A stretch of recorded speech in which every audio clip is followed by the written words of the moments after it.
A Ponte de Portugal é o livro de Paulo Teixeira, ex-presidente da Câmara Municipal de Castelo de Paiva, sobre a tragédia de Entre os Rios na fatídica noite de 4 de março. O livro, que assinala os 10 anos da queda da ponte Índice Ribeiro, foi apresentado por Luís Filipe Menezes, presidente da Câmara Municipal de Gaia, e pelo jornalista Carlos Magno, no passado dia 3 de março em Mafamude, Vila Nova de Gaia. As histórias, algumas que estavam por contar, outras que nunca foram contadas, que falam, 2/3 do livro fala do que aconteceu após 4 de março e das respostas que tivemos que dar a muitas situações. E, por outro lado, pretende também ser um contributo para o nosso país, que, continuo a dizer, tem grandes potencialidades. Nós muitas vezes não sabemos aproveitar. Quando se fala muitas vezes, por exemplo, que a justiça não funciona, houve um processo que ninguém falou até hoje e que faz jurisprudência nos tribunais portugueses, que é o processo de indemnizações das vítimas da tragédia Entre os Rios, decidido num ano e executado num ano.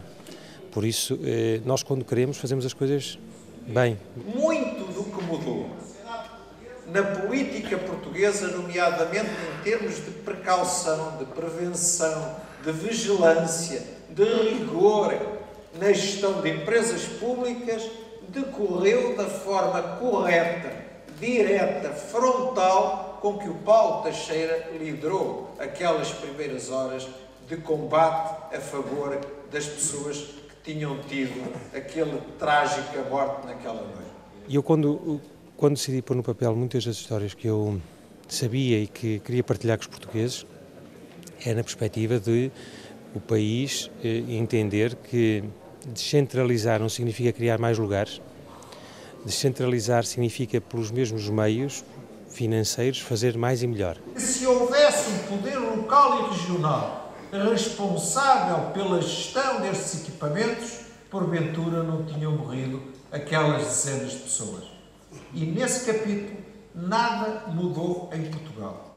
Paulo Teixeira conta ao longo do livro os momentos seguintes à queda da ponte que ligava as margens do Rio Douro entre Penafiel e Castelo de Paiva. Eu vivi e senti a regionalização em Castelo de Paiva depois de 4 de março. Tivemos, em 23 dias, mais de 19 membros do Governo, 3 vezes o Primeiro-Ministro, 2 vezes o Presidente da República. Após 10 anos da tragédia, como é que vê aquilo tudo que aconteceu? Mudava alguma coisa? Faria outra coisa de forma diferente? Eu relato no livro que poderá haver uma coisa que se calhar fazia diferente. Quando estávamos a retirar o autocarro, havia divergências entre como retirar o autocarro, entre os bombeiros e a Marinha. A Marinha queria utilizar uma retroescavadora com uma corda, os bombeiros queriam uma grua de 19 toneladas, houve ali divergência, tínhamos 3 horas para o fazer, quando o autocarro está a subir à tona, a corda parte. Umas horas e um dia depois aparece um corpo mais distante e quando o autocarro sai 3 dias depois, aparece uma mãe com um bebê ao colo dentro do autocarro. Ficará para sempre a dúvida se aquele solavanco do autocarro não poderá ter libertado mais corpos. Uma pessoa que eu não conhecia a seguir ao acidente, o professor Pinto da Costa. Nós montámos numa noite, o meu Presidente da Assembleia Municipal e os meus vereadores, está aqui um deles presente, o Rui César, que foi meu Vice-Presidente nos últimos 4 anos, e eles conseguiram montar numa noite uma morgue no Pavilhão Municipal de Esportes.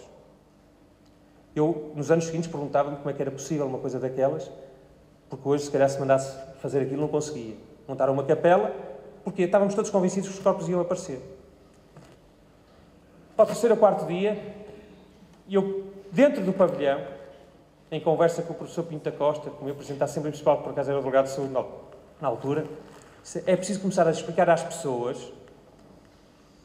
que vai haver corpos que não vão aparecer. Isto custou admissão ao professor Pinto da Costa. Eu escrevo aqui, eu tive a coragem de escrever aqui, que isso custou-lhe a admissão do lugar que tinha no Instituto Nacional de Medicina Legal. No livro, Paulo Teixeira refere a atividade enquanto Presidente da Câmara durante 12 anos, a sua vida pessoal e a sua paixão pelo Futebol Clube de Porto. A Ponte de Portugal é um alerta e um despertar de consciências do que se passou em Castelo de Paiva e passa ainda no país. 4 de março será uma data que Paulo Teixeira nunca irá esquecer, a noite em que 59 pessoas perderam a vida na velha ponte de ligação entre as duas margens do Douro.